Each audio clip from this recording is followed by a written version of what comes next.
For who hath despised the day of small things? That is the question put by the prophet Zechariah.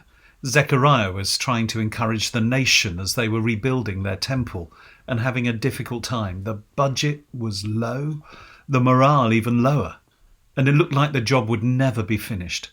The people were discouraged because the whole project just seemed so small. It just wasn't the temple it used to be. Who hath despised the day of small things?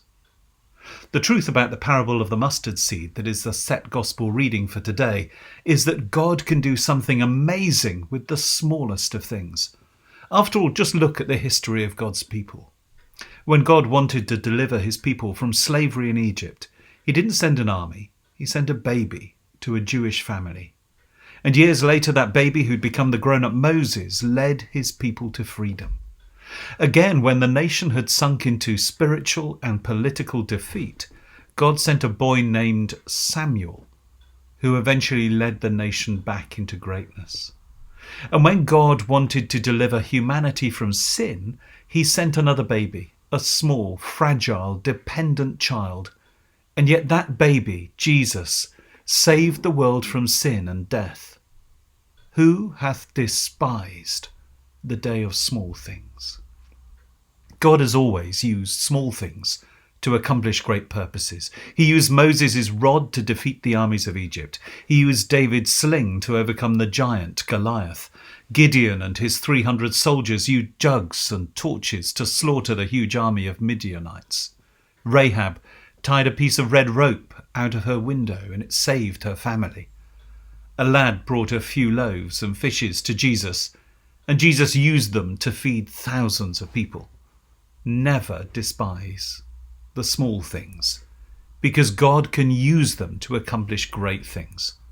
When Jesus talked about the movement of kingdom-oriented people that would go out in his name, it must have seemed to those who heard him that they were far too insignificant to really make a difference. Just a dozen men gathered around their teacher. After his death and resurrection, there were just a few hundred followers. Then by about 100 AD, the movement had swelled to around 25,000. And then 200 years later, in 300 AD, the Christian church numbered some 27 million people. What had been just a handful of people, a speck, a mustard seed, grew to something huge and powerful in just 200 years. And still it grows, which brings us to today and to us. It would be so easy, especially if we are members of a church teetering and tottering on the edge of viability. It would be so easy to feel insignificant, to feel small. But God sees things differently, and he doesn't despise the small. No work is small if it is God's work. No gift is small if it's given in faith and love. No act of service is small if it's done to the glory of Christ. It's not our place to go around comparing ourselves with others. So what if there are bigger churches? So what if there are more powerful organizations? Let God do the measuring and the weighing. After all, he sees things differently.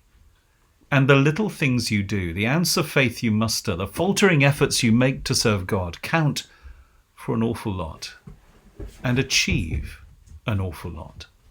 It's not about size or power, for as Zechariah reminds us, not only does God not despise the small things, but he achieves what he achieves, not by might, not by power, but by my spirit, saith the Lord of hosts. You, guided by God, strengthened by his spirit, you are a force to be reckoned with. And no matter how small you may feel, no matter how insignificant you may think you are capable of great things. So what are the small things with which God can do so much? When it might be a talent, a skill, a gift that you have belittled in yourself because you believe others to be better at it than you. God can still use your gift if only you'd offer it to him. It might be a precious few moments in your frenetic and frantically busy life, a few moments that you could spend in prayer or in doing something for God. It may not seem much, but God can do something with it. It may be that there are one or two of you who are trying to do something, maybe a piece of outreach or some social mission, and the task seems huge and you feel swamped. But God can use you in an extraordinary way. As the American anthropologist Margaret Mead once said, never underestimate the ability of a small group of committed individuals to change the world. Indeed, she added, they are the only ones who ever have. Don't underestimate what God can do. For God, our God, is a mighty God, and so with him, something very small and insignificant can be endowed with real potency and power. Never despise the small things, because God can use them to accomplish great things. God can and will use you to do something amazing, something well beyond all our expectations. Amen.